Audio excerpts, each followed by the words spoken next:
La profe, para subirle dos a la cámara, eso.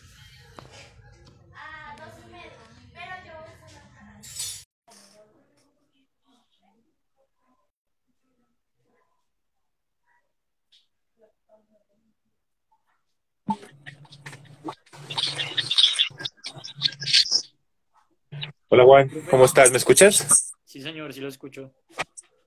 ¿Me escuchas?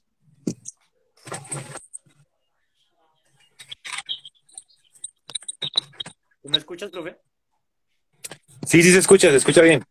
Listo. Ahí estamos. Bueno, pues bienvenidos todos los que van llegando acá a esta transmisión. El día de hoy, pues, el tema que nos convoca es acerca de lo que es la poesía y qué es ser poeta como tal. Entonces, pues, desde ahí voy a empezar a desglosar una serie de preguntas, de inquietudes, que por lo general la gente tiene en el inconsciente de qué será un poeta, ¿no? Entonces, el día de hoy, pues, tenemos a un gran invitado, un escritor, poeta y además profesor, Jorge Balbuena. Entonces, pues, profe, lo invito a que nos dé una pequeña y corta experiencia acerca de lo que es su trayectoria, quién es Jorge Balbuena. Bueno Juan, primero que todo, pues saludarte, agradecerte por esta invitación y felicitarte por esta iniciativa, por este espacio tan valioso con el que nos acompañas aquí por las redes. Bueno, es una pregunta compleja que realmente uno nunca termina de responder. La poesía tiene esta otra belleza y es que no se puede responder de una sola forma, no se puede conceptualizar o decir qué significa algo en particular o una sola idea, un solo concepto. Y pues eso también hace parte de esa riqueza enorme que es la magnificencia, la magnitud de este gran género. Eh, pero yo creo que en el recorrido que he tenido, generalmente he escuchado a muchas personas o en muchos libros he escuchado acerca de la inutilidad de la poesía o ese nombre que se le da, ¿no? La inutilidad de la poesía, ese enlace. Sin embargo, creo y considero que a lo largo pues de lo que he visto y en lo que he trabajado, le he encontrado pues un escenario bastante valioso a nivel sociocultural, ¿no? La poesía últimamente se ha colectivizado muchísimo. Yo creo que siempre ha sido colectiva, ¿no? Pero antes, ahora es que adquiere una dimensión de intercambio en los talleres, en los escenarios que van apareciendo en las redes. Bueno, cuando antes era considerada como un espacio íntimo, muy personal, muy de soliloquio, muy de lectura del yo, pues ahora se ha diversificado mucho y encontramos poesía, eh, pues digamos que todo el tiempo se está ya leyendo, compartiendo, intercambiando y es un escenario, es un punto de encuentro que recientemente pues con el paso de los años he visto cómo ha ido creciendo como un árbol frondoso y ha dejado pues un montón de frutos allí frente a lo que implica esos descubrimientos, ¿no? Yo me hice poeta porque cuando niño estaba preocupado precisamente ante la posibilidad de no crear algo nuevo, ¿no? Yo me he puesto a pensar dónde fue el punto de quiebre ante cuando me enamoré o empecé ese recorrido con la poesía, y fue precisamente en el colegio cuando, ante precisamente la repetición, que era una constancia en el aula y era escribir aquello que nos dictaban los profesores o las profesoras, ¿no? Entonces era como que el tema debía ser consignado en una hoja de cuaderno y como que siempre el tema se convertía en una constante repetición de lo que habían dicho otros y siempre me preguntaba en qué momento nosotros íbamos a decir algo nuevo, en qué momento nosotros íbamos a recrear algo distinto. Y pues siempre estábamos era repitiendo notas de enciclopedia, referencias de datos, latitudes y, y entonces un día una profesora llegó al aula de clases con poemas. Recuerdo mucho que eran poemas de Rubén Darío, eh, de Gutiérrez Nájera, de José Martí. Eran poemas modernistas y pues inmediatamente empecé a ver allí que estos personajes estaban escribiendo cosas nuevas del mundo, del entorno, estaban diciendo algo distinto, no lo que estaban en las enciclopedias. Entonces, el árbol, el cielo, el tiempo, el ciclo de agua, todo cambiaba y todas las dimensiones científicas que habíamos anotado en los cuadernos por muchos días, pues en la poesía como que explotaban, ¿no? Desaparecían. Y eso me llamó mucho la atención. Y ahí fue donde yo encontré como un vínculo con la poesía, porque en la poesía se podía volver a fundar el universo, se podía volver a fundar el mundo entero, no podía volver a decir algo distinto de un amanecer, del tiempo, de una célula, de la lluvia, ¿sí? Entonces creo que ahí fue cuando empecé como a rayar cuadernos y a responderme a esa pregunta que de niño tuve y era en qué momento vamos a inventarnos algo nuevo, en qué momento vamos a inventar algo nuevo. Si ya todo está inventado, yo sentía que había llegado al mundo tarde, ¿no? Entonces, Juan, yo sentía que había llegado al mundo ya cuando todo estaba inventado, todo estaba listo, ya los libros estaban ocupados y como que íbamos al colegio a repetir lo que ya estaba inventado. Y yo decía, bueno, pero si llegamos tarde, ¿qué vamos a hacer ahora? Y por ahí fue, por ahí fue esa chispita y creo que me he dado cuenta que a eso nos dedicamos, o en mi caso, pues yo creo que cada poeta tiene una visión muy distinta de su oficio. Eso es algo también que hay que denotar y cada poeta lo describe y lo afirma de una manera distinta, pero en mi caso fue eso, como un deslumbramiento frente a la posibilidad de volver a nombrarlo todo, de volver a cambiar los significados de todo, mezclar los significados y, y transformar, transgredir en silencio esas normatividades únicas que nos dimensionaban en otros espacios institucionales. Vale, profe. Pues sí, o sea, creo que ya lo dijiste, ¿no? Cada persona, cada poeta como tal tiene su concepción de mundo, sus razones y maneras que lo llevaron a replantear la cotidianidad, ¿no? Pues creo que parte de ser poeta y de ser escritor como tal es replantear el mundo de una manera distinta. Me gustaría que nos dieras como una pequeña descripción de dónde viene la palabra poesía y por qué se le llama poesía y, y si hoy en día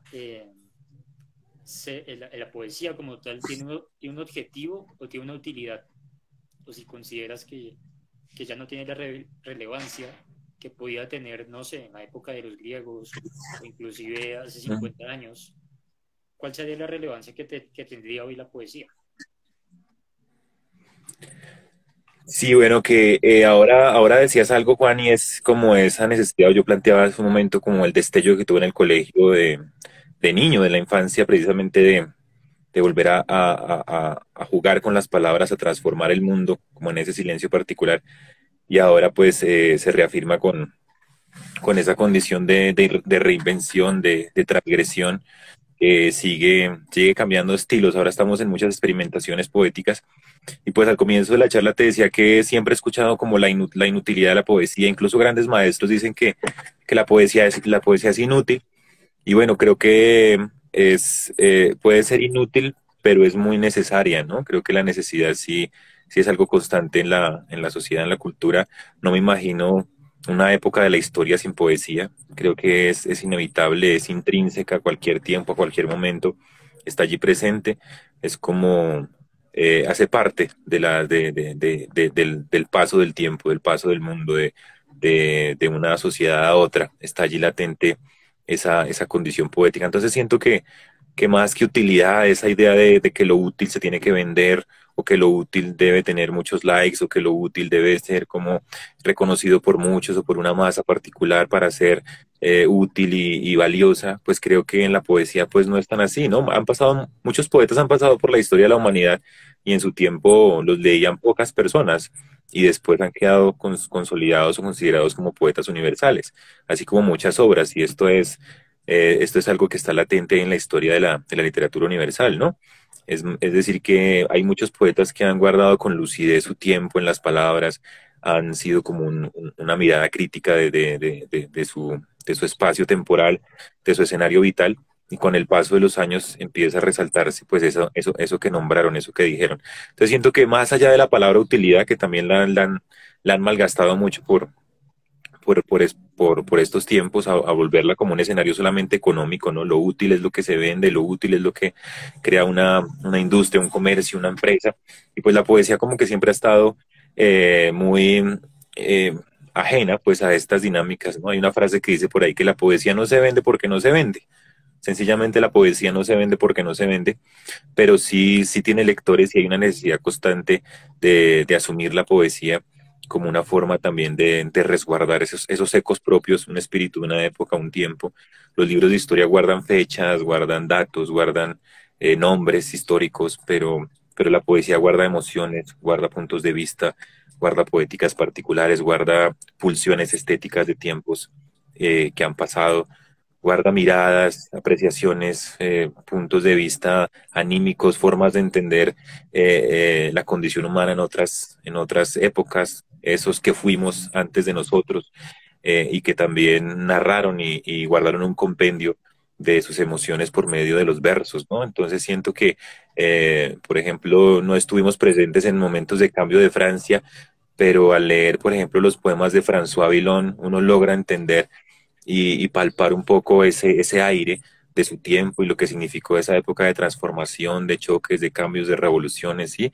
Aquí en América Latina no estuvimos presentes al comienzo del siglo para ver de frente todo lo que significó esa aparición de la modernidad, del tren a vapor, del cine y todo lo que significó ese momento quizá de asombro para muchos, sobre todo aquí en los Andes, pero tenemos la obra de César Vallejo para entender un poco cómo es esa pulsión, ese latido particular de su época, de su tiempo. Entonces siento que la poesía es muy importante y siempre la pongo en la categoría de las grandes importancias de una sociedad, de una cultura, ¿no? Eh, Se pueden acabar los poetas, pero siempre estará la poesía, decía por ahí Octavio Paz, y creo que esa es la misión, dice Roque Dalton, esa es la misión, guardar, guardar para ellos el tiempo que nos toca, ¿no? Resguardar para ellos el tiempo que nos toca, dice Roque Dalton en algún poema, y es precisamente esa pulsión estética que buscamos en los poetas que abordamos, que leemos, que encontramos. Entonces puede no ser útil, pero sí es muy necesaria, sí es es presente. Alguien me preguntaba algún día que si pasaba, por ejemplo, algún fenómeno de carácter natural, un desastre natural, pues qué iban a hacer los poetas, ¿no? Me decía por ahí, un poco como en una voz socarrona burlándose pues del oficio, ¿no? ¿Quién se dedica a la poesía? Esa frase típica ¿de qué vas a vivir, señor poeta? Y entonces, pues pensando en esa, sí, si pasa un desastre natural, entonces, ¿cómo se van a defender los poetas? ¿O qué va a pasar con los poetas, no? Entonces, pues era una frase que nos ponía a pensar a dúo y sencillamente veíamos que cuando pasara el desastre, quién iba a reconstruir las cosas, cómo se iba a contar, cómo se iba a recuperar esa pulsión estética, esa mirada particular de la condición humana, eso que somos, ¿no? No todo consiste en saber cómo nos vamos a defender, sino también cómo vamos a entender nuestro entorno social, cultural, espiritual. Y creo que por ahí también hay mucho que buscar para responder una pregunta como esa, ¿no? La pregunta acerca de qué va a vivir un poeta, pues yo siempre la he respondido como bueno, puede ser que no se pueda vivir de la poesía como algunos consideran vivir, tener dinero, ser millonario, multimillonario, pero sí se pueden vivir muchas vidas y se puede vivir más intensamente cuando uno tiene de manera cercana a la poesía. Uno puede como vivir con mayor intensidad la mirada, lo que nos rodea, como los diálogos internos y cotidianos, eh, como ciertos diálogos que uno tiene constantemente con el universo, con uno mismo, con su pasado, con su memoria, están ahí latentes como en la poesía. Entonces siento que quizá no sea como para vivir de volverse millonario, pero sí creo que estar cerca de la poesía nos permite tener una intensidad mayor, eh, como un diálogo con nosotros mismos más permanente. Vale, pues, siguiendo un poco como el hilo que nos acabas de relatar, sentándonos en la definición de Jorge Luis Borges, pues más que todo en su conferencia de la poética, donde él da ciertas luces para lo que sería la poesía, él nos hace como un planteamiento entre esa relación intrínseca que existe entre el autor eh, y el lector, y el objeto del libro como mediador entre cada mundo que es muy particular, ¿no? O sea, ya bien decías que cada persona contempla un mundo muy aparte y digamos, tú como poeta, como escritor, puedes tener una intención consciente o inconsciente de lo que quieres transmitir y el lector puede generar una muy distinta a la que tú querías generar. O inclusive el mismo libro, eh, él lo plantea como esa especie de revelación, ¿no? Que tú al leer un poema, un fragmento, un texto, ¿sientes que tú mismo pudiste haber escrito eso o lo pudiste haber vivido de alguna manera? Entonces es muy interesante cómo replanteas esa idea de que un poeta o un escritor puede vivir varias vidas teniendo un solo cuerpo, ¿no? O sea, esa manera en la cual uno puede interactuar de una manera mucho más extensa y no quedarnos solo en el plano, por decir, entre comillas, real, en el plano cotidiano. Y a lo que quiero llegar, profe, es que eh, ¿de qué manera eh, tú podrías considerar que una persona puede ser o no puede ser poeta? ¿Crees que existen condiciones, cualidades, situaciones específicas, contexto que merman o hacen posible que una persona se vuelva poeta? Bueno, estás haciendo preguntas de seminario, ¿no? Muy interesantes, pero también complejas porque son debates abiertos durante toda la historia de la humanidad, ¿no? La poesía, hay textos que incluso dicen que primero fue la poesía antes que la literatura, ¿no? Hay argumentos de ese calibre, ¿no? Primero fue la poesía antes que la literatura.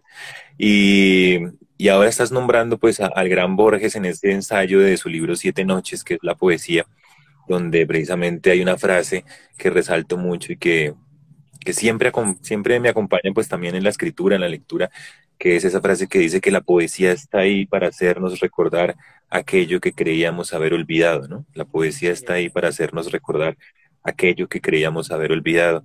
Entonces siento que con esa frase de Borges se puede responder eso que me preguntaste finalmente y es cuáles son esas condiciones para ser poeta o qué se necesita. Yo creo que todos tenemos eso que el poema nos permite revelar, y es ese asombro particular, esa capacidad de asombro, que en nuestro caso, en el caso de quienes nos dedicamos a las palabras, pues trabajamos la poesía por medio del lenguaje, pero también hay poesía en quien hace una obra pictórica o en quien hace una partitura para una canción. Hay poesía en una interpretación filosófica, hay poesía en diferentes escenarios del arte, ¿no? Entonces siento que cuando alguien va a un museo y se deslumbra con una obra de arte, ahí está también generándose un acto poético, ¿no? Está revelándose también una obra, un escenario de poesía, una condición poética. Entonces, aquí aludo, por ejemplo, a lo que planteaba en algún momento Julio Cortázar, que decía que todos tenemos una condición de asombro, todos tenemos una condición de asombro que nace con nosotros y con el paso del tiempo se va perdiendo paulatinamente, ¿no? La poesía es como esa forma de mantener viva esa condición de asombro, esa posibilidad de no crecer y pasar por alto un detalle de nuestra cercanía, un detalle tanto de la naturaleza como de nuestros pensamientos, como de lo que nos rodea cotidiano. La poesía nos permite verlo con más detalle, ¿no? Es como una lupa que llevamos en nuestra mirada, en nuestro pensamiento y nos permite ver con más detalle aquello que tenemos alrededor y que somos. Entonces, la poesía es aquello que nos permite ver aquello que creíamos haber olvidado, ¿no? Nos permite recordar aquello que creíamos haber olvidado. Entonces uno puede leer fácilmente un poema de la infancia y verse allí reflejado, ver también esa Sí, infancia que pudo haber escrito un poeta en otro país, pero que al leerlo yo la estoy apropiando, estoy reinterpretando. Eso es otra función muy importante de la poesía. Entonces siento que no hay una normatividad, no hay que decir, pues, hay que ser, para ser poeta hay que ser esto o lo otro. Siento que igual como otro oficio, cualquier deporte, otra disciplina de esto requiere mucha entrega, como también lectura, apasionarse, obsesionarse. A veces uno se obsesiona con ciertos temas, ciertos poemas, y por ahí va trasegando las búsquedas literarias, pero también uno logra ver a otro artista en otro plano y uno conversa con su obra y encuentra que hay una estética también profunda, una poética y una forma de ver el mundo y interpretarlo que está allí latente, pero no hay nada mejor que publicar un poema y ver que alguien se lo apropia, que logra decirle algo nuevo del mundo, que funda de nuevo un significado, que hace brotar de él una memoria, un escenario de memoria o un escenario de asombro y que hay una apropiación desde su interpretación particular. listo, profe. O sea, podemos llegar a a la conclusión, aunque yo creo que muchos poetas, investigadores han llegado como a la misma conclusión, aunque no creo que sea totalizadora, en cuanto a que existe poesía o hay poesía en todo lo que nos rodea. De cualquier cosa se puede sacar poesía.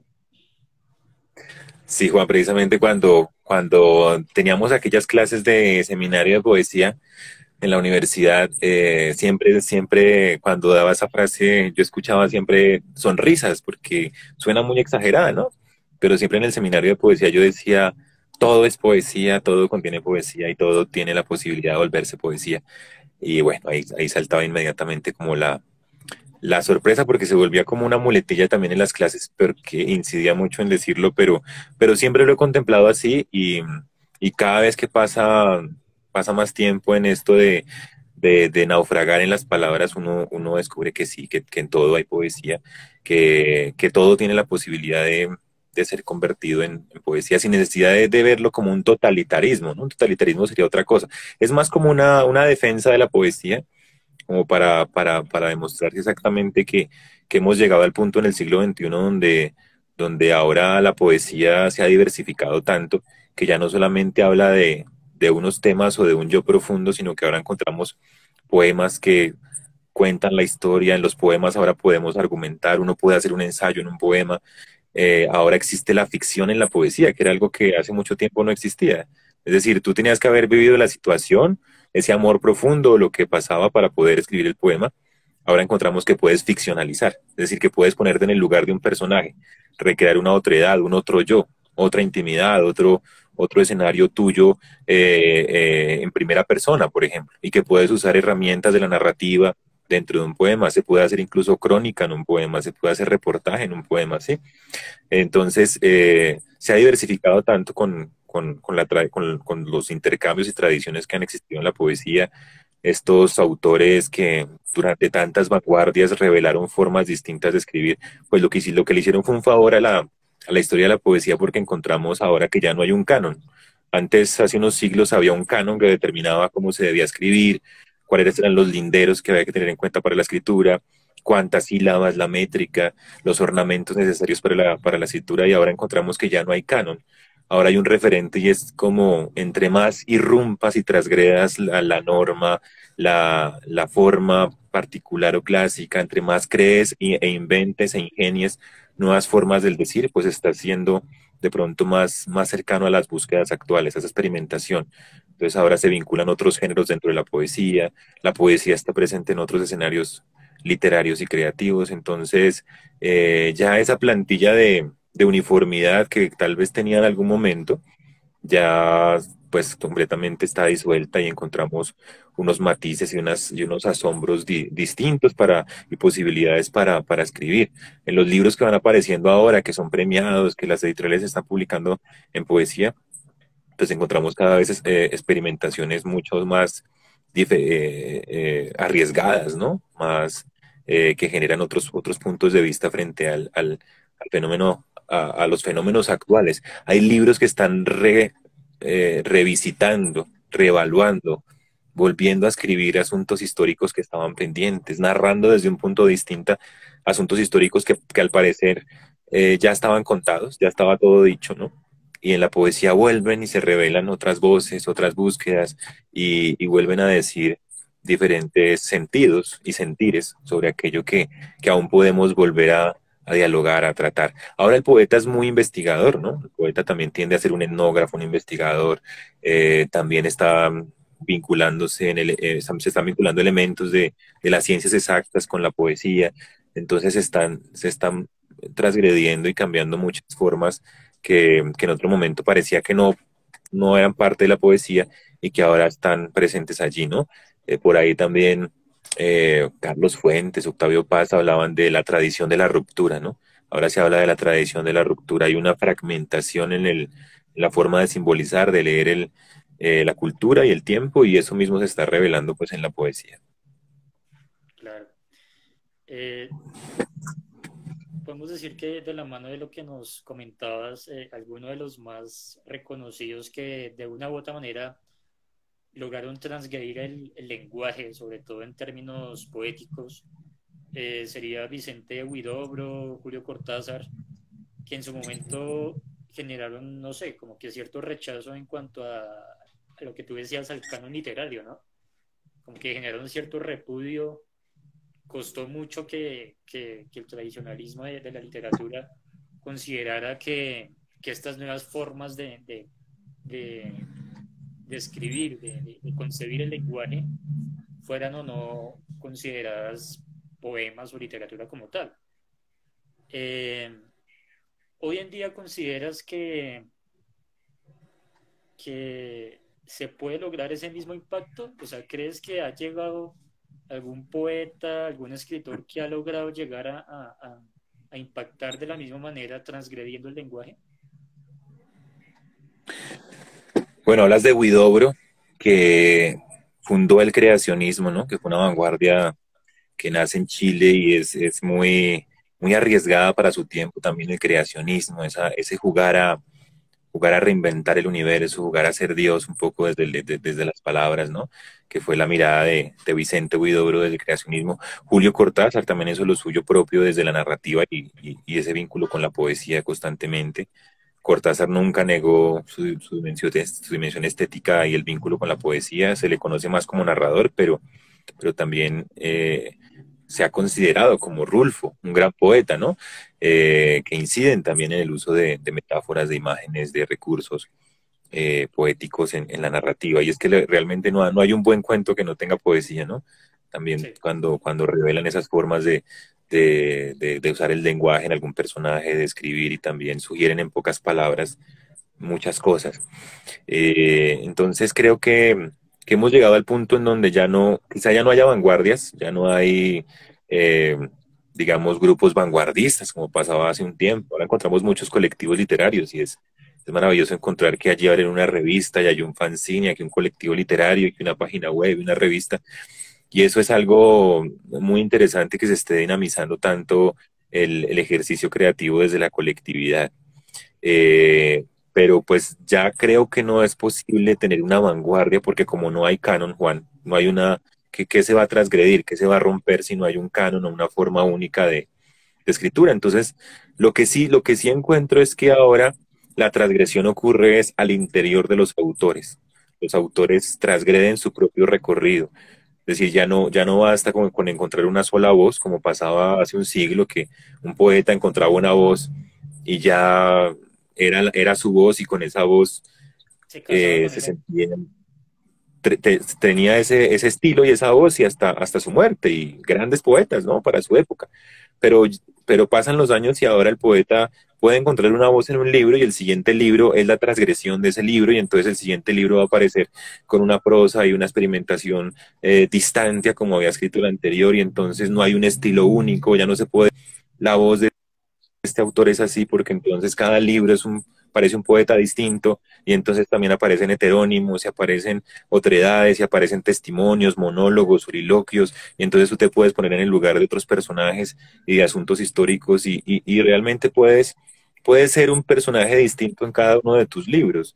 Y eso hace que también que la transgresión quizá ya no sea al interior del marco global de la literatura, sino al interior de tu obra misma. Concebir que el siguiente libro va a cambiar completamente la factura o los cimientos de la obra anterior. Y en eso se puede revelar como lo que estaba pasando hace un siglo a nivel global, como de las vanguardias literarias, cómo transgredían los cánones, ahora ocurre pero a nivel personal, a nivel individual, ¿no? Si en un libro hablaste de la infancia, seguramente en otro libro vas a tratar un tema totalmente distinto en donde cambias la arquitectura, la forma de decir, la forma de nombrar y de recrear esos aspectos. Entonces, bueno, quizá ya no haya vanguardias, pero sí hay muchísima experimentación, hay un río desbocado de búsquedas y exploraciones en la palabra que cada vez no nos invita a seguir leyendo todo lo que está ocurriendo en la literatura, no solo lo que publican las grandes editoriales, ¿no? Porque cada vez se va rompiendo esa brecha entre que solamente la literatura de marca o la literatura que tiene un renombre por las editoriales, sino que también hay muchas experimentaciones en otros escenarios que, que hay que ver, que hay que revisar, que hay que conocer. Sí. O sea, podemos llegar a la conclusión que hoy en día el poeta es una especie de, como aquel que refuta su propia manera de escribir, como aquel que hace una maestría, el que hace un doctorado que refuta aquello en lo cual se había basado con tanto esfuerzo y vuelve y lo deconstruye y vuelve a crear algo nuevo. Se puede asimilar de cierta manera. Sí, la idea de los paradigmas, ¿no? La ruptura de los paradigmas, esa idea que de Thomas Kuhn y como esta transgresión de los paradigmas también. Mira que sí tienes mucha razón cuando ponemos esa impronta de esos discursos a veces cientificistas en el plano de la escritura creativa, tienen también mucho de sentido.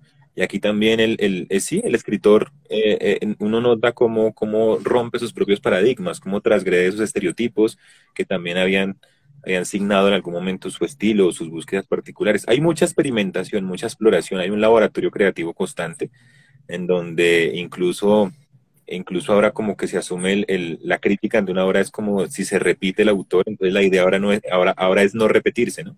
Como decir que la siguiente obra no solamente digas algo nuevo, sino que tengas una arquitectura, una forma distinta de decirlo, indagues nuevas maneras, busques nuevos escenarios que sean totalmente auténticos, que otros no los hayan usado.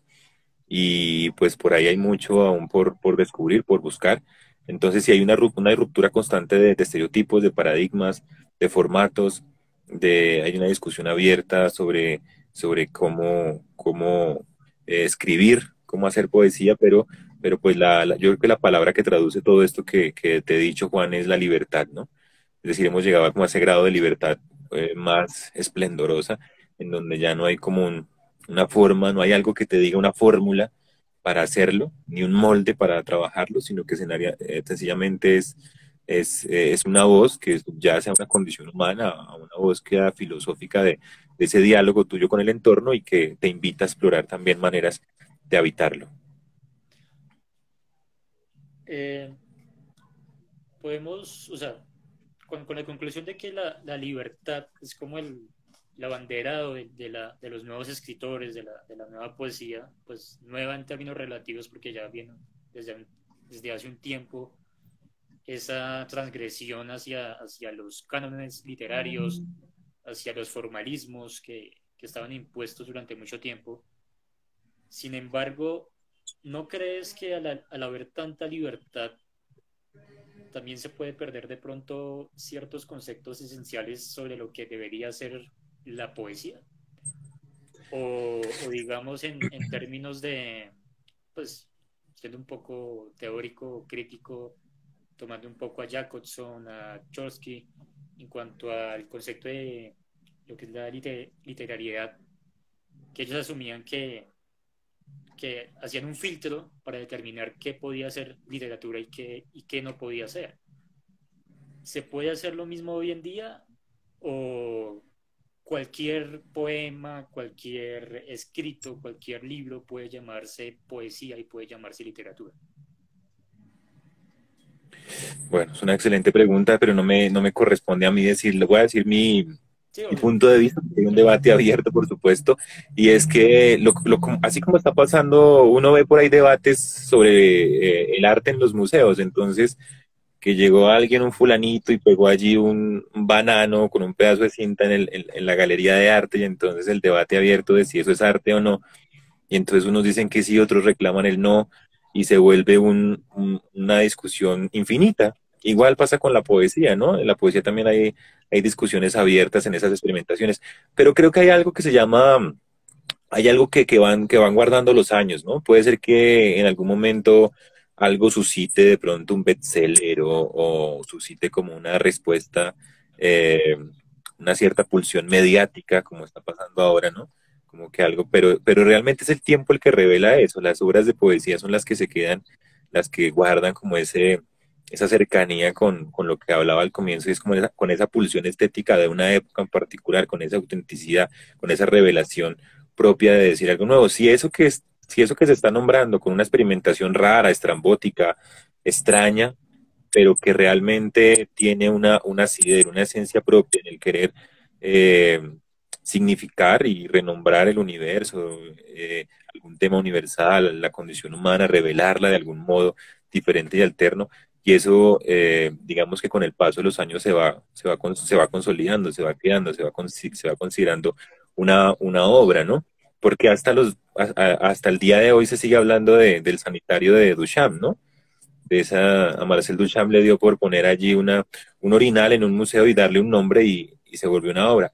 ¿Por qué se sigue aún signando esto? Y uno puede decir, pero si eso no es arte, pero ¿qué fue lo que hizo Duchamp, no? Pues todo lo que hizo este autor fue precisamente resignificar los estereotipos y los paradigmas de su época. Ese es el significado de haber puesto y la potencia de haber puesto esa obra ahí, ¿no? Como mostrar otra ruta, mostrar otro paradigma. Pero si alguien viene y repite eso en este momento, si alguien, Juan, vuelve y pone allí un sanitario, entonces, o algo similar, sí, sí, puede ser que el tiempo ya no esté listo para esas situaciones, sino que esté exigiendo otras circunstancias, otras formas de decirlo y de nombrarlo, otras experimentaciones, otras búsquedas. Y en eso, pues, es un debate abierto, ¿no? Frente a lo que es arte y qué no es arte, y que si alguien puede interpretarlo y adueñárselo. Y siento que en la poesía, pues, también depende mucho del lector, de quién se apropie de esos poemas, de quién se apropie de esos textos. Me ha pasado con algunos poemas que los publico y hay quienes los interpretan a su modo, a su manera, y entonces ven allí el amor o ven la muerte o ven el tiempo o ven un tema, y pues en este caso, ¿cuál es mi misión? No es explicarlos, ni es decir por ahí no era o lo escribí de esta forma, sino sencillamente valorar y respetar esa interpretación única que tiene el lector con ese poema.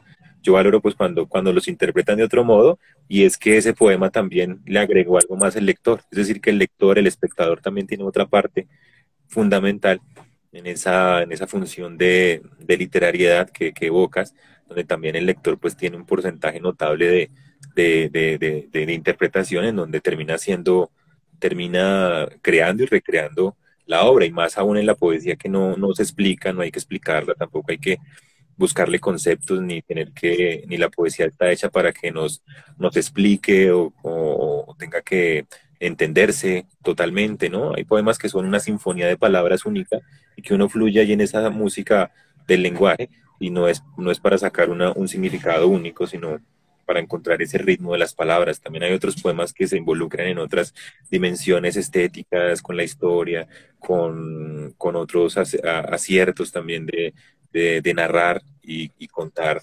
ciudades, contar memorias. Entonces, hay rutas distintas, ¿no? La poesía no siempre va por el mismo camino, sino que incluso se inventa sus propios caminos. Muy bien, profe. Entonces podemos concluir con esta pregunta que de una u otra manera el lector es un coautor del poema, del escrito, que es la continuación de ese mismo escrito, de esa misma poesía, porque le da una mirada distinta y le puede sumar, casi siempre le suma. Pues en los casos en que el lector se apropia, ¿no? Porque puede pasar, y me ha pasado, que muchas veces uno conecta con un poema o con un autor en específico. Y no sé si eso tenga que ver con que uno no esté preparado para entenderlo, que no sea el momento adecuado, que no haya vivido ciertas circunstancias que le permitan comprender del todo el mundo que se plantea allí. Y me gustaría saber cómo interpretas pues esa problemática, ¿no? Cuando tú no conectas con un poema, cuando no conectas con un escrito, con un autor, ¿a qué le atribuyes ese problema? No sé cómo llamarlo, la verdad. Bueno, pues en este caso no se trata de un problema. Yo creo que más es como es una libertad de lectura que cada quien debe asumir, ¿no? Por ahí creo que fue Daniel Pena que sacó los derechos imprescriptibles del lector, donde precisamente dice eso: no hay un derecho al abandono de la lectura, a empezar un libro nuevo, a leerlo al revés, a empezar en el orden que quieras, ¿no? Entonces, ese escenario de libertad que implica la creación, pues también tiene un eco en en el lector, que es quien en últimas va a apropiarse, va a interpretar de una manera alternativa ese texto. Generalmente siempre hay interpretaciones nuevas, siempre hay revelaciones, siempre hay asombros que se designan allí, pero creo que la misión del poeta es eso, es como pulir demasiado ese texto, hacer una carpintería tan adecuada que logre esa sintonía, esa fluidez del lenguaje, que logre poner la palabra precisa, por eso como que luchamos tanto por la palabra precisa que hablamos ahí, el intuir cuál es la palabra que realmente encaja ahí, no otra, cuál es eso, qué es lo que quiero decir, qué es lo que quiero revelar, porque en últimas a veces uno lo que alcanza a entregar es ese asombro, ese detalle de iluminación que tiene a veces un poema y que ya dentro del lector es que se revela, es que ya se logra recrear la poesía, ¿no? Uno escribe el poema, pero es el lector el que encuentra la poesía, es el que revela la poesía, ¿no? Uno lanza poemas en el libro como lanzar botellas de náufrago, pero es el lector quien en últimas logra revelar, interpretar, decir algo nuevo, encantarse o desencantarse, encontrar ese asombro, esa nueva mirada de eso que lo rodea, pero que tiene un nuevo significado. Mezclamos los significados, transformamos el entorno, las miradas únicas, totalitaristas, cambian totalmente. Hay una frase que me gusta mucho que dice que la función de la poesía es purificar el lenguaje, ¿no? Purificar el lenguaje, demostrar que no siempre una palabra va a significar lo mismo, y si está significando siempre lo mismo, pues eso sí es un problema, ¿no? Porque ahí sí hay una totalidad, un totalitarismo. Entonces creo que la poesía purifica el lenguaje, le da la posibilidad de significar algo distinto, lo limpia de conceptos únicos, unívocos, totalitarios, y le sugiere una nueva revelación a esa palabra que quizás siempre se había usado de un modo, pero en esta combinación, en este verso, en esta nueva revelación, esa palabra vuelve a nombrarnos algo distinto, vuelve a fundarse en el poema, vuelve a nacer un significado nuevo y vuelve a nacer la palabra también en ese texto. Entonces sí, el lector tiene muchísimo que ver. Hay quienes dicen pues que escriben sin pensar en el lector, es totalmente respetable, es otra discusión ahí, Juan Pablo, y es el hecho de si escribo para un lector o escribo para mí.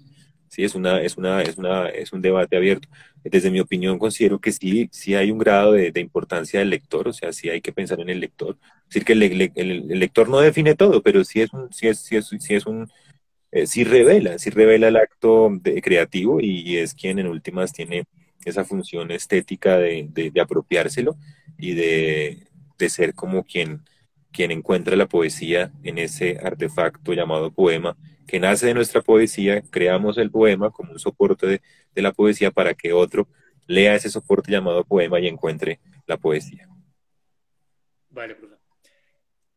Quiero ya como salirme un poco del tema que llevamos, y es,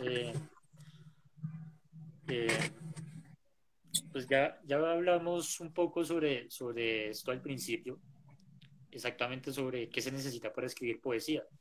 Sin embargo, me gustaría que dieras como ciertas, no sé si podrías dar ciertos tips, ciertos consejos para todos aquellos que de una u otra manera siempre han tenido esta curiosidad, este gusto por la lectura, sobre todo por los poemas. ¿Qué podrías decir que son elementos como muy básicos, como muy esenciales, con los cuales ellos se pueden apoyar para empezar a escribir poesía? Bueno, pues yo doy constantemente talleres y trabajo con diferentes edades, y siempre descubro que soy como un medium para descubrir que todos tenemos ese acto poético, esa nueva forma de nombrar las cosas, ¿no? Es por ahí, yo creo que se trata un poco como de afinar mucho la mirada, afinar la mirada y darle ese carácter de universalidad a los hechos cotidianos, a los hechos que pueden ser pasajeros. Por ahí va la poesía, por ahí se encuentra. Cuando empezamos no buscando hechos grandilocuentes o descabellados o totalmente, eh, bueno, que se puedan llamar como de un universo, de un mundo posible, ¿no? De otro lugar, sino ahí al frente de nosotros puede haber algo, que sencillamente se trata como de encontrar ese lenguaje oculto, esa esencia propia, ¿no? Como decía Lorca, ¿no? Ese misterio que tienen todas las cosas, la poesía es el misterio que tienen todas las cosas. Entonces siento que es como mantener también ese ritual de ese diálogo con nosotros mismos. Ahora pues hay mucho ruido, ¿no? Hay bastante ruido pues en nuestra cotidianidad, tanto así que es las redes, la multiplicidad de información, ese río desbocado que son las redes sociales, en fin, pues genera un ruido. Y creo porque también la poesía viene un poco a contrarrestar y a permitirnos contemplar, ¿no? Contemplar con más detalle, como detenernos un momento y contemplar con detalle qué es lo que pasa alrededor. Eh, y esa es la magia, ¿no? Como darnos al ritual de escribir, de anotar lo que vemos, lo que pensamos, como conectarnos mucho con nuestra filosofía profunda, llevar como una suerte de apuntes, de más como una forma de guardar eso que son nuestros pensamientos, nuestras ideas, los detalles del día a día que son, que pueden transcurrir también como poemas, ¿no? Vemos que vuelvo a decir lo mismo, nos pasa poesía todo el tiempo, tenemos poesía alrededor todo el tiempo, nos ocurre. Esta conversación pues también es un acto poético, Juan. El hecho de estar hablando de poesía ahora aquí en esta red social, multiplicados en dos pantallas, tú tan lejos, yo aquí tan lejos también, pero con una cierta cercanía, pues es un acto poético. ¿Sí? Y entonces se trata de poder ver quizá con una mirada particular donde se pueda también resignificar esto, darle un símbolo, tratar de fraguar esto como un compendio de palabras que guarde esta vocación compartida, esto que vamos nombrando desde la búsqueda de respuestas en torno a la poesía, que en últimas terminamos la sesión de hoy y quedamos en el mismo punto, porque así es la poesía, Sí. como que nos permite irnos en ese río y andar por allí, pero llegamos a aparecer, llegamos como a un mismo punto, siempre como a ese punto de inicio donde nos revela algo profundo, algo inmenso, pero también nos vuelve a sentar, digamos, en nuestro presente con algo más de intensidad, ¿no? Y eso es algo que sugiero siempre en los talleres, los juegos de palabras, el hecho de romper siempre los mismos significados. Uh, todos podemos llevar una libreta, bueno, ahora tenemos blocs de notas en el celular, donde se nos ocurren muchas ideas, donde podemos estar expresándonos, sí, y la limpieza de los poemas, siempre es necesario como seguirlas trabajando, ¿no? Que no pueden haber buenas ideas, pero realmente es el trabajo lo que hace que se construyan poemas. Todos tenemos buenas ideas, todos tenemos sensaciones, emociones, suspiros, enamoramientos, desenamoramientos, todo nos ocurre en la condición humana, es lo que compartimos, pero es exactamente eso que construimos, simbolizándolo de formas alternas, nuevas maneras de evocarlo, agregándole personajes, voces, polifonías, símbolos, lo que hace que se construya una nueva forma de leer eso que compartimos, esas nuevas significaciones. Entonces siento que la invitación es a hacerlo como un acto de libertad y guardar eso como un ritual cotidiano.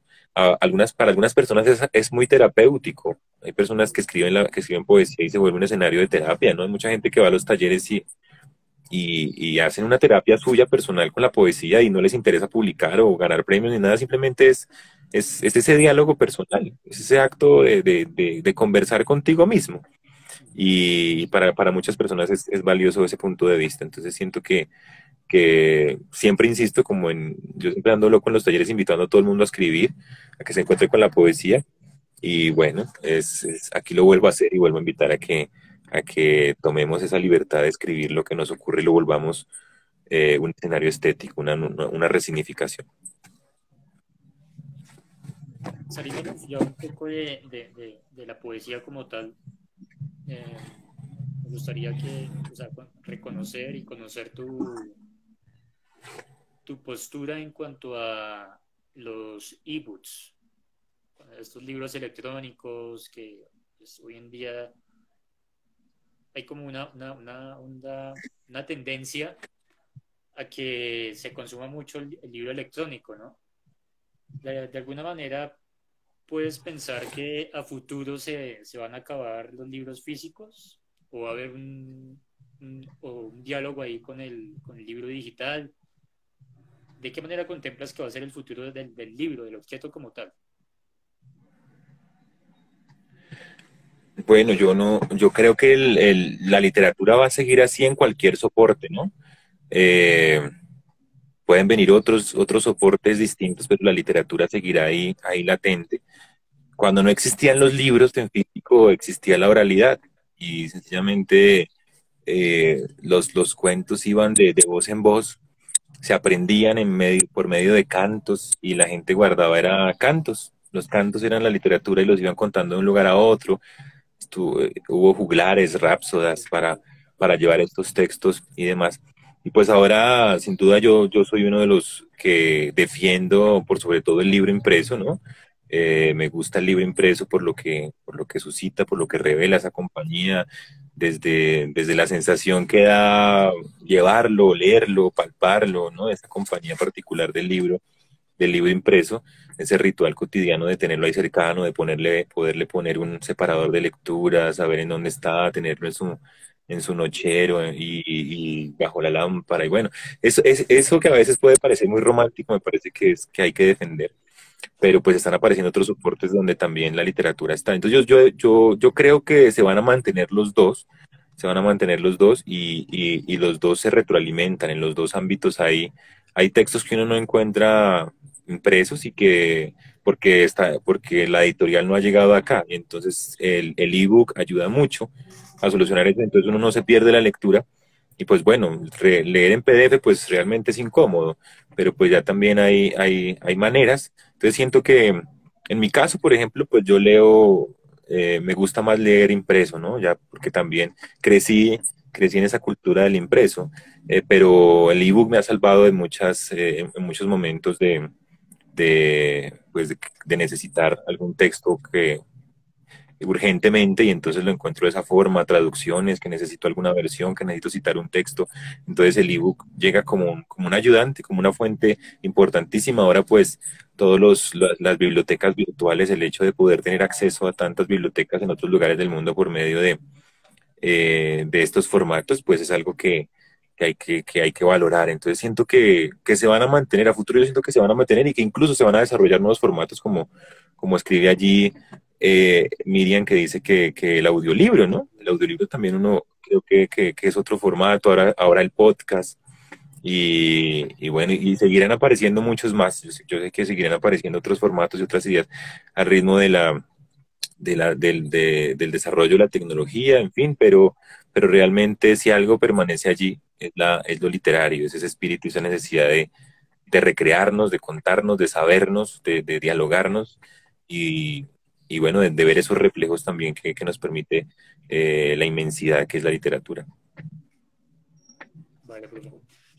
Eh, ya para terminar, me gustaría que nos dieras, no sé, o sea, no sé si lo has pensado de pronto, eh, que si le tienes un nombre al estilo con el cual escribes poesía, si le has dado algún nombre, algún significado especial a la forma en la que escribes o a lo que escribes, y si también a lo mejor está enmarcado en algunas corrientes literarias muy específicas, por las cuales tú te Eh, inclinas. bueno, pues precisamente voy a leer un poema para ver y hablar desde ahí del estilo, porque pues en cada libro pues como que busco nuevas maneras, pues uno siempre está trabajando en torno a ello, como he dicho, Vale, profe. pero pues uno en el escritorio uno tiene como unas formas de nombrar, ¿no? No quisiera pues enmarcar allí una única manera ni encasillarlo. A veces en el escenario de la escritura pues uno alude pues a estilos conversacionales, testimoniales, intimistas, metaficcionales, ¿no?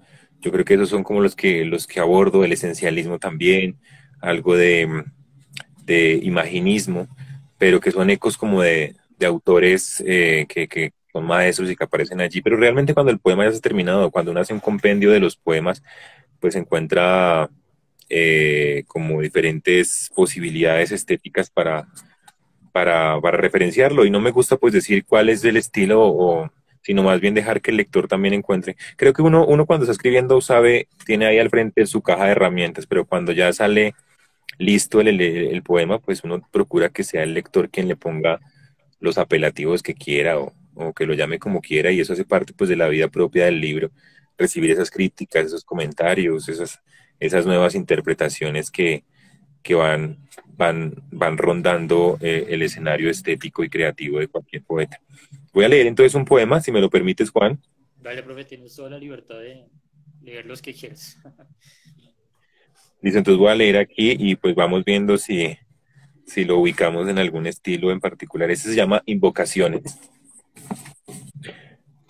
Han puesto alarmas en lugar de santos y a las alacenas huecos amarrados con ira, trampas para ratones que masacran a las madrugadas, crucifixiones de tijeras bajo los colchones, sal entre las hebras de los goznes, saturnales de ruibarbo para las cortinas, plumas de abedul en los altares, venas de aguijón entre las sillas, soledad en los espejos en lugar de andrajos, platos hondos para la gotera de la sala, mensajes del cielo bajo imanes escondidos, fotos del eclipse que se llevó la espera, rumores en mitades para los concilios, semillas de arrebol y conchas recogidas en el mar, hileras de adobe lavadas con esparto, y entre los ladrillos estampitas de roble que sostienen la casa. Revisamos el miedo antes de dormir. Para el desierto, alguien enhebra el agua. Bueno, este que sigue se titula Itinerario sin orilla.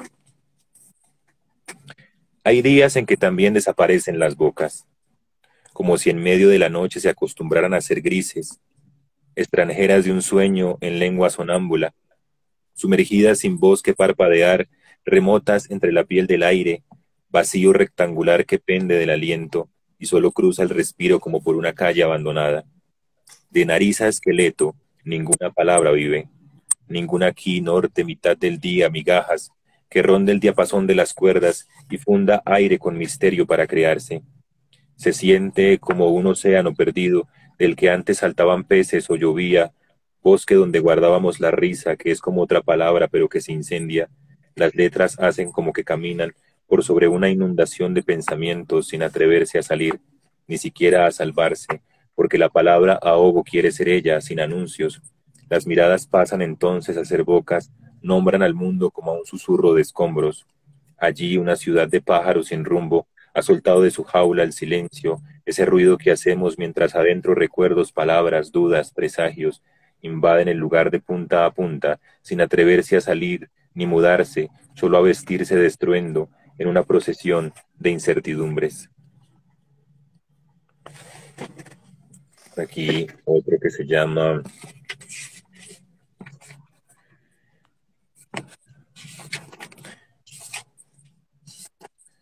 Este se llama Ángeles de Hormigón. Hay una silla en la plaza a la que vuelvo la mirada y la siento frente a mí, en el recuerdo que allí permanece posado. Una gran estela de musgo y siempre vivas han crecido en sus costados, vértebras sin reino en la otra esquina. Sobre el árbol me veo escanciando espejos, silencioso ante las bocas de la luna, un pedazo sin liar que nos devora cada lugar que vuelvo y piso, tiene mis pies atravesados. Mi rostro entumecido por el vértigo del tiempo, dolores intactos en botellas de lumbre. En todos los lugares sobrevivo, hay recuerdos que viven naufragándose, estatuas en permanente vigilia, nos crecen desde el fondo. Bueno, voy a leer de mi otro libro, este tercer libro que se llama Árbol de Navío. Este poema que se titula Los síntomas del trueno. Nos llega una certeza de amor algunas veces, una explosión en una viga interna que derrumba los pasos ya trazados, cae y se evapora como si nada la hubiera sostenido. Es que nunca supimos ser una ruina elevándose, nadie nos enseñó a podar el silencio antes de que una pluma ronca susurrara y un papel desconocido aprendiera a mirarse al fondo de un mar atragantado. El amor, lívida sombra que ilumina, tiende otra piel en el aire para llevarse la propia hasta el temblor ingrávido de sus presencias breves. Así nos llega esa urgencia de andar desposeídos algunas veces, sin que una calma al fin nos sobreviva. Una tarde, en un soplo, bajo una cerilla, el amor nos reemplaza y nos absuelve de ser parte del mundo, absurdos navegantes del polvo, visibles emisarios de la ira. Ahora, habitantes de esta casa que creíamos ajena, lugar donde se tallan las auroras, anzuelo del rastro, balcón, faro, tejado, recipiente, hasta que todo adentro se desnuda. Bueno, Juan, esos. Wow, o sea, la verdad no me atrevería a encasillarlo en una sola corriente literaria. Siento que tiene varios matices de muchas y obviamente tienes tu propia voz. Y no sé, me parece muy interesante la manera en la que describes, en la que haces ese juego entre lo que hablábamos ahorita, ¿no? Entre lo cotidiano, no sé, un rayo, un trueno, y a partir de ahí empiezas a deconstruir la palabra trueno y empiezas a jugar con la palabra, a darles nuevos significados, empiezas a describirlo de una manera totalmente diferente a la que uno puede escucharla. Y, y creo que generas muchas imágenes, ¿no? Que al fin y al cabo es como una de las intenciones del poema, ¿no? Generar estas imágenes entre verso y verso que nos dan como una luz, una nueva luz, un nuevo camino y nos vas dibujando toda la trayectoria del poema. Creo que es no sé cómo explicarlo, es un recorrido maravilloso el que uno puede hacer visualizando cada imagen.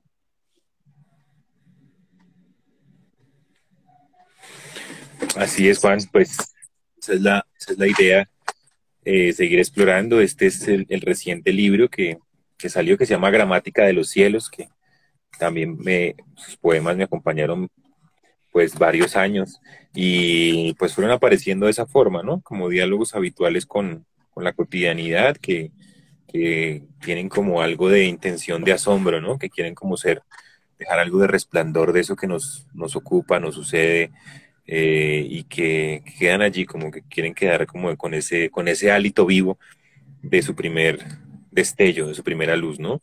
Entonces creo que por ahí va la intención. Voy a leer uno más aquí Dale, profe. de Gramática de los Cielos. Este se llama Venus de Willendorf. Cuando, cuando por ahí descubrieron esta pieza antropológica, pues se generaron muchas opiniones e hipótesis acerca de por qué esta pieza estaba tallada, una mujer con una trenza que le rodeaba su cuerpo. Y bueno, se dijeron muchas cosas que fui tomando y quise tallar en este poema. Venus de Willendorf. 1. En Willendorf la tierra dio a luz una mujer. Senos de piedra, rodillas de piedra, vulva de piedra. Su rostro no es visible. Lo rodea una larga trenza que atraviesa su respiración. Es ancha, prominente, no gorda. El tiempo fue el que nos encontró desinflándolo todo. 2. Por poder estar en dos lugares al tiempo, la mujer se talló a sí misma en una roca calcárea y se escondió entre el silencio que rugía en el cazador. Sabía que lo amaba, pero el amor no lo sabía. Cubrió su rostro para que no la descubriera, y la mirada para solo sentir. Todo su cuerpo una gruta encendida, un plumaje ocre para nacer en el viento. Se talló gorda por si el viaje era fuerte, y se hizo una canción de adioses que quedó resonando en sus dedos. Afiló su vacío y su respiración, y marchó en medio de la niebla, desnuda de temblores y caminos. 3. A la Venus de Willendorf, ni ser Venus, ni deseada, ni la belleza le importaba, pero sabía que en medio de la roca, resguardada del tiempo, el frío y la muerte podrían contemplarla. Dialéctica con colibrí. La mujer ecologista, feminista, humanista, socialista, barrista, activista, pacifista, ciclista, budista, flautista, equilibrista, que me gusta, me rechaza por ser poeta. Dice que ha leído que no hay estabilidad en este tipo de sujetos, que se la pasan convirtiendo el lenguaje en estatutos de aire.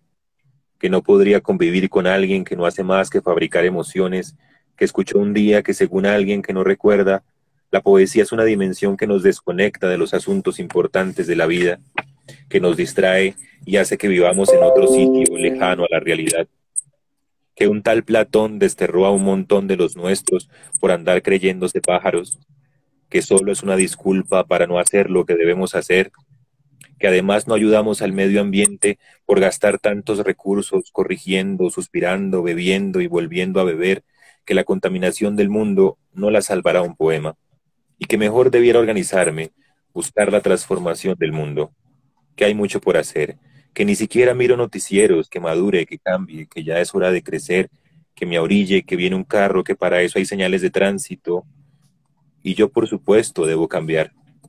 Esto de andar por ahí entre poemas no es muy saludable, que digamos. Las deudas crecen en los bancos y los zapatos se dedican a zarpar. Solo esperaré a que crezca el árbol que sembré en su tejado. Seguro una legión de gatos saltará sobre él. Creerá que son pájaros que aúllan, gatos que afilan su voz ante el silencio. Y un día tendrá que salir a regañarlos por anidar en ese árbol torcido entre la noche, y se dará cuenta que es inútil ese fruto que brilla entre las nubes, pero enciende la filigrana cautelosa de sus nervios y el ronroneo del universo en sus asuntos.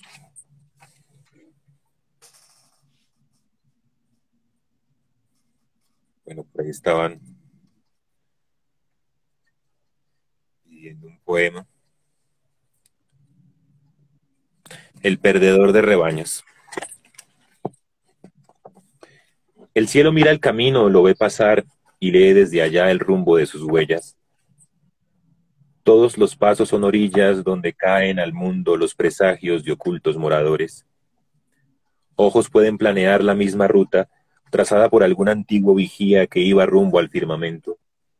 Verán allí la colisión de sus espantos, la lentitud colosal de sus esperas, el vacío que fundamos apenas conocemos la exactitud de sus visiones, el miedo que auguramos a su rezo, su ardor silente, la inmaculada prisión donde guardamos la escotilla. Miramos al mar como a un abismo que alza el vuelo, y al cielo acudimos para ver algún trozo de memoria. Muchísimas gracias, profe, la verdad, por tener la oportunidad de escucharlo y de todas las personas que están acá y que en algún momento también van a ver el video, pues creo que es para muchas personas puede ser un descubrimiento, para aquellos que no conocen a Jorge Balbuena, que a mi criterio personal, subjetivo, es uno de los poetas más destacados en Colombia, por no decir que a nivel de Latinoamérica. Creo que es uno de los que hace ese juego de transgresión y de reinventar la palabra de una manera muy, muy única, diría yo. Creo que has encontrado una voz y la vas puliendo de una manera eh, muy bella. No sé si las personas antes de despedirnos tienen alguna pregunta que quieren hacerle, perdona, al poeta Jorge Balbuena. Pues aprovechando que lo tenemos acá, no sé si alguien tiene alguna pregunta que nos quiera regalar.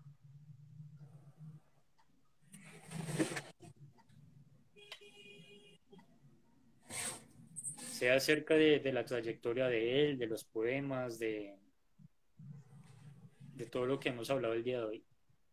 No sé si de pronto Miribela, creo que ha sido como de las más activas.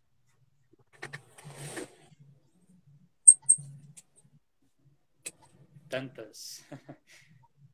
Uh-huh. Dale.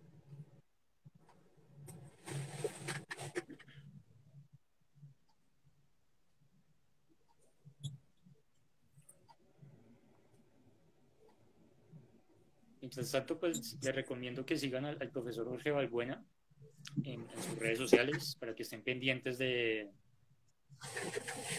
todo lo que hacen. Me encuentran en Facebook, en Instagram. ¿Vas a escribir novelas?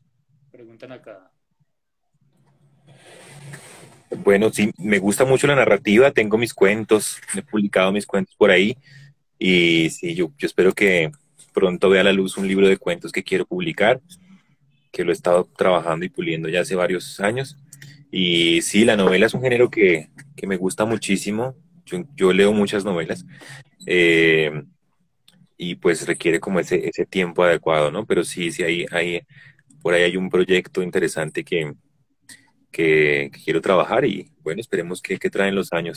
La poesía siempre está ahí todos los días, pero siento que también hay que seguir descubriendo otras posibilidades y otros géneros también. Nos pregunta Iván Mauricio, ¿se lee poesía en Colombia? Veo al poeta muy solo. Mira que pues es una valiosa alusión porque pues están apareciendo muchos lectores. Yo creo que todo lo que han suscitado los talleres literarios es muy importante porque se han creado lectores de poesía. Generalmente hay un rumor por ahí que ronda y que dice que los solamente se leen entre ellos y que los poetas solamente se leen y cuando hay recitales van solo poetas, pero siento que esto también se reafirma con la aparición de muchos escenarios de lectura y programas de promoción de lectura de las bibliotecas. Hay también un montón de proyectos al interior de los colegios, de las instituciones, de los barrios que están llevando a descubrir la poesía. Siento más bien es que más que se lea o no se lea, es como que hasta ahora o hasta hace muy poco se están empezando a generar espacios de lectura propios para la poesía. Antes, pues, como ciertos estereotipos alrededor de ella, hay una mirada solamente de la poesía, como si solamente se escribiera sobre el amor, o solamente en Colombia existiera Rafael Pombo, o solamente se nombran dos o tres personajes y ya. Y pues afortunadamente con la aparición de las bibliotecas, de la red de bibliotecas, se ha podido consolidar otro escenario de lecturas. Hay mucho por hacer, por supuesto. Quisiéramos que se leyera más, que la poesía estuviera presente en todo momento.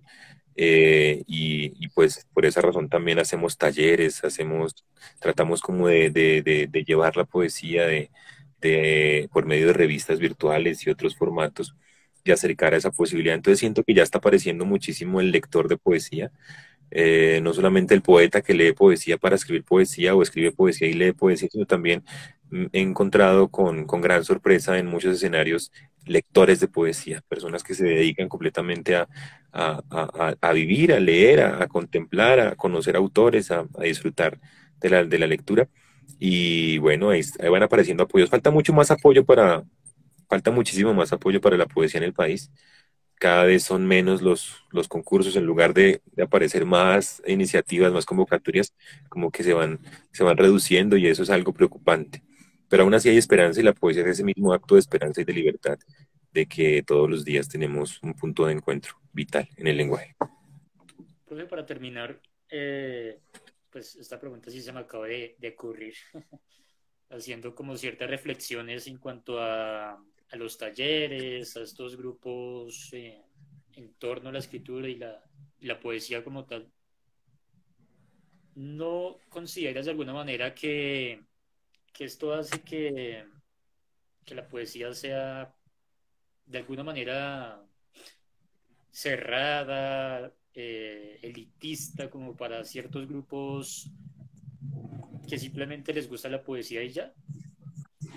¿No crees que también puede generar una, un encierro de tus propias ideas, de tu propia concepción del mundo al interactuar solo entre poetas, entre gente que tiene gustos afines y que a lo mejor no contempla otras formas en las cuales se puede interactuar?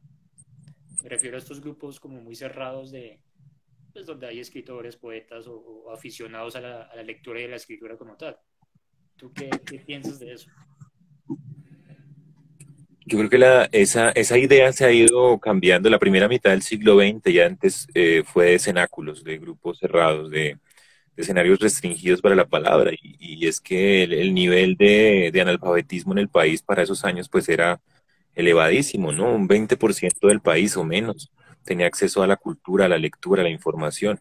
Ahora es un derecho, ahora tenemos ese derecho que es el derecho a informarnos, el derecho al acceso a la información. y pues digamos que aún los falta más educación, más apoyo para la lectura, pero han cambiado ya esos índices entre un momento en que la poesía era para pequeños grupos, donde una élite eh, como que era la dueña de la palabra y la poesía y de la ciudad letrada, y tenemos un punto invertido que es ahora la posibilidad y libertad de expresión que que se ha ido generando poco a poco. Falta muchísimo más, como lo digo, pero creo que lo que en un momento fue que para los poetas eran los mismos diplomáticos, los poetas eran los embajadores, ser poeta era un rol de alto calibre, es decir, como de mucha jerarquía social, y ahora pues nos encontramos con otras apuestas, con otras posibilidades. Estamos entregando la poesía al día a día. Muchos niños en el colegio están descubriendo nuevas maneras de decir, del verso libre, de nuevas formas de recrear sus entornos, y están apareciendo muchos grupos. Hay un esplendor de colectivos literarios, de revistas, de fanzines enorme, que si uno hiciera un directorio no terminaría. Yo todos los días encuentro eventos, ahora este mismo que estás creando, Juan Pablo, hace parte de todo eso, ¿no? Y iniciativas, búsquedas, formatos para hablar en torno a la literatura, a la escritura, y pues qué bueno que existan este tipo de eventualidades. Entonces siento que no hay que ver de pronto esos grupos que se conforman con esa mirada de pronto elitista. Hay ciertos grupos que se forman, hay ciertos colectivos que se reúnen a leer que son clubes de lectores, son grupos cerrados. Hay personas que hacen un recital de poesía y llegan sus cuatro amigos, ¿no? Pero hace parte pues de la circunstancia actual, que qué bueno que sea así, y que no corresponde a que solamente sean cinco o seis en el país como pasaba hace un siglo, ¿no? Sino que ahora que hayan 8 recitales al día, que prendamos el Facebook y hayan muchos recitales, festivales de poesía, qué bueno, ¿no? Que se esté dando pues ese esplendor con la palabra, lo que para un momento fue un escenario cerrado que sí negaba la posibilidad de leer, de descubrir para un grupo social. Ahora encontramos que hay muchos que se encuentran como un proyecto de vida y encuentran que la poesía y la palabra es un rumbo y un asidero viable para hacer, para transformar, para recrear, y pues eso es lo que estamos encontrando. Yo creo que en unos años el panorama va a ser muy interesante, Juan, y pues ahora todo esto de la pandemia y todo lo que está pasando, pues ha llevado a que muchas personas se encuentren con la poesía, como en la poesía un punto de encuentro, lo que fue un encierro que nos negó la posibilidad de abrazarnos. En muchos recitales de poesía pudimos abrazarnos por medio de la palabra, y se crearon muchas iniciativas poéticas en medio de la cuarentena, o de lo que fue la cuarentena, o de las muchas cuarentenas que aún vivimos. Entonces, el escenario realmente es muy fructífero, Juan, y hay que celebrarlo, y ojalá vengan mucho más apoyos y se le preste mucha atención a todo esto que se está generando en torno a esos colectivos literarios que se encuentran para leer, para compartir sus versos. Bueno, pues ya para terminar el aire el día de hoy, pues me gustaría que terminaras con algún consejo, no sé, algo que quieras dejar como mensaje para cerrar este aire el día de hoy. Bueno, pues consejos, pues a mí me gusta ser un aprendiz. Yo creo que si algo disfruto es todos los días sentirme un aprendiz de la palabra, descubrir siempre algo nuevo. Eh, Me gusta disfrutar del lenguaje como los primeros días, dejarme llevar por el asombro de las letras, no, pues no ser un sabio del asunto, sino más bien un aprendiz que está en constante descubrimiento. Esa es la poesía, un constante descubrimiento. Volver a descubrir autores que hace un tiempo leí, volver a ellos, leer, releer. Y yo creo que la invitación es a que nos adueñemos y aprovechemos de esto que es patrimonio de todos, que es un derecho de todos, que es la poesía. Es la posibilidad de darle un significado nuevo al universo que nos ocupa, que nos rodea, que nos ocupa, que habitamos y que nos habita, y que podemos ponerle nuestra impronta particular. Podemos darle esa voz que es cada uno, que es esa poética que nos ronda y que late dentro de nosotros y que uno la puede nombrar por medio de la poesía. Creo que esa es la magia, por eso uno va y lee a los grandes autores, porque uno no entra a un libro de poesía, sino que entra a otro mundo, ¿no? Cuando uno entra a la obra reunida de Alejandra Pizarnik, uno no está entrando a la obra reunida, uno está andando a un universo, a ese universo en el que vivo, pero resignificado y simbolizado por Pizarnik. Si uno lee la obra completa de algún poeta, de alguna autora, uno va a ese universo simbólico a recrear y a referenciar esto mismo que transitamos, pero que en la voz de otro autor se resignifica. Quiero cerrar con un poema precisamente que le hice a la poesía, un poco para que no sea yo el consejero, sino que sea la palabra, quizá la poesía la que permita decir eso. Si alcanzamos, Sí, dale, profe, dale. listo, este se llama Poema en Reparación. En algún momento pues quise hacer una poética, un arte poética, que es como explicar la poesía, o más que explicarla, sugerir una visión sobre lo que yo entiendo de la poesía por medio de un poema. Poema en Reparación. Preguntan en la tienda por el nuevo libro del poeta.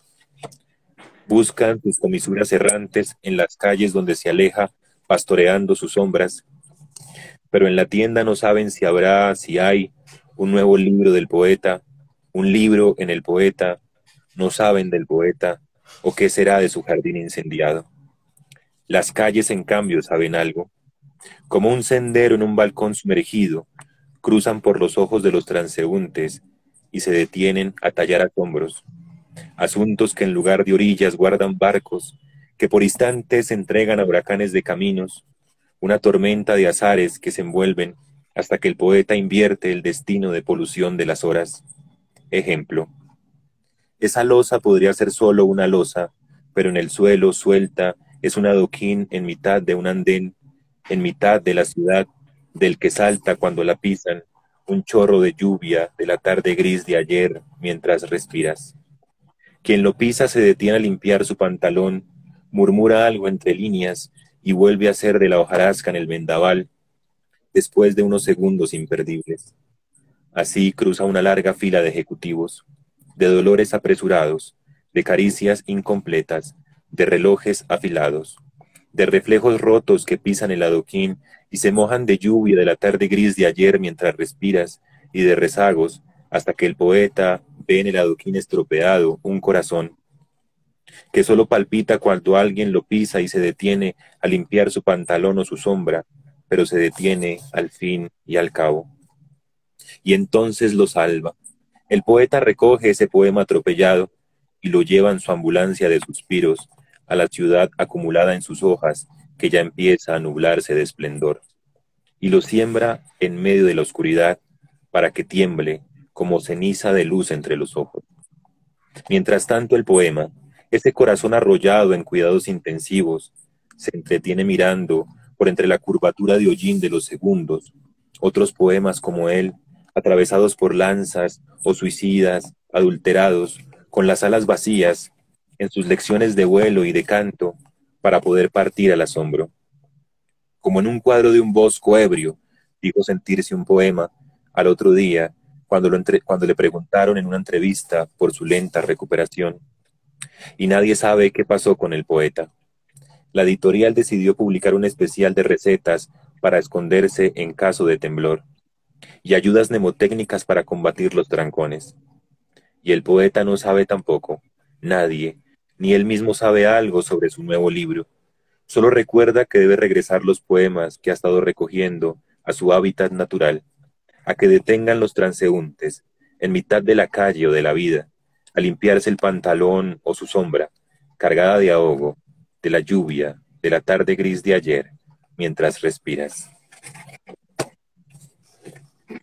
Muchísimas gracias, profe, por la lectura de sus poemas, que son de verdad un mundo nuevo.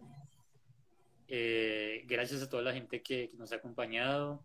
De nuevo extiendo la invitación a que sigan al poeta y profesor Jorge Balbuena en sus redes sociales para que se enteren de todos los libros, los eventos a los que él normalmente participa. Y de igual manera les recomiendo que pues estén pendientes también de mis redes sociales, de Juanpa Martínez en Instagram. En mi canal de YouTube también estará este video para que lo puedan ver también. Y pues nada, profe, muchísimas gracias de verdad. Un gusto, un placer. Bueno, a ti, Juan Pablo, muchísimas gracias. Y bueno, ahí estaré atento a los próximos invitados y a los próximos eventos para seguir escuchándote. Dale, Un profe, gran muchas abrazo. gracias. Hasta luego. Saludos a todos, felicidades. Chao.